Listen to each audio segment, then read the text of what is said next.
Hi there. This is going to be an introduction to the civil liberties section that we're going to cover.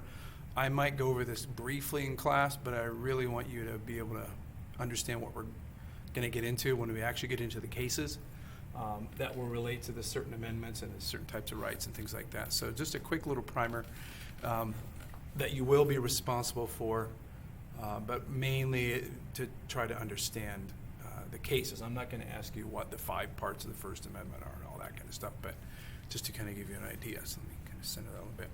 Okay, so first of all, we have civil liberties, which basically think about rights of individuals. You have the right to speak, you have the right to pray, so on and so forth. Civil rights, which we'll also talk about somewhat, think about the rights of groups, blacks, whites, gays, et cetera, et cetera. Okay? So there are 2 types of rights that we generally talk about in this class. The first I'm going to talk about here called negative rights. That is like speech, religion, the press. And they are rights that we naturally have unless somebody takes them away. So when you think about you have the right to speak freely until if you say the F word, I'm going to get you in trouble. But that doesn't mean you don't, that's not a negative right. If you speak, it doesn't hurt anybody else physically. It doesn't take anything from them. It might offend them. It might tick them off. But that's, frankly, their problem instead of yours. Okay, so that's a negative right. So unless somebody negates them, takes them away, you have that right. And again, there are examples of speech, religion, the right to bear arms. You can bear them. If you start shooting people, that's another matter. The second type of right, more controversial, are what are called positive rights. And positive rights are ones you can get only if somebody else you take something from someone to get those necessarily. If you, for instance, have a right to health care, a right to it, and you break your arm, then the government in theory compels a doctor, forces a doctor to fix your arm. Okay, food. If you are out of apples and somebody else has 2 apples, the government forces you to take an apple from this guy and give it to this guy. Welfare. That is a positive right, and also the minimum wage. These are some examples of when government has to take from you someone else to give to another person. So take one to give one. Okay.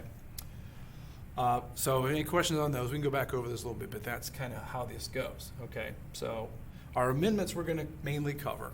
Okay. First Amendment, which would be the right to freedom of speech, press, religion, assembly, the right to gather, think about marches and things like that.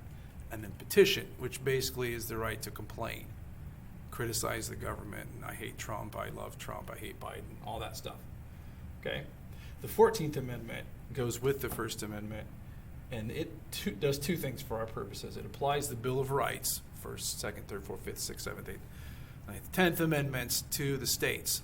States have to follow the Bill of Rights, so the states have to allow you freedom of speech and religion and the right to bear arms and all that. And under something called the Equal Protection Clause, it guarantees equal protection for everyone. That mainly, back in the day, applied to race, gender. It's why we have everybody gets to vote and so on and so forth. Then we get into questions, does it apply to sexual preference, sexual identification, I guess, the trans thing. Should they have the right to have equal protection under the law based on not being discriminated against? This has even been applied in some cases to things like obese people or, believe it or not, unattractive people. So we'll get into that as well. The 5th and the 6th, and then kind of the 7th and the 8th are the amendments that have to do with accused criminals. It also has to do with something called the Takings Clause. When you think about, if you have heard of something called eminent domain, where if the government's building a highway and your house is in the way, that they can force you to sell it and knock it down and to build the road. But the rest of that, 5th and 6th stuff, right to an attorney, right to, you have the right to remain silent, everything you say can be used against you. You've all heard that, hopefully not in person. Right to a jury trial and and you know, what's called cruel and unusual punishment is the Eighth Amendment, where you can't, you know, death penalty for a parking ticket kind of stuff. And then finally, the Second Amendment, the rights of the people shall not be infringed, keeping and bearing arms, and what all that means. And I've got some cases that we'll cover mainly here. 'Cause these kind of go together. But some here as well that will deal with, there's a case about the Second Amendment that deals with schools, students, and guns, which is kind of a nice combination case. So we got about 6 or 7 cases I think I'm going to do over the course of the rest of the semester, and I'll cover those in video, but also cover as many as I can in class. Okay, so if you're not finding this, you're under the outline, you got to fight for your right. You got to finish that line. Okay, all right, talk to you later, bye.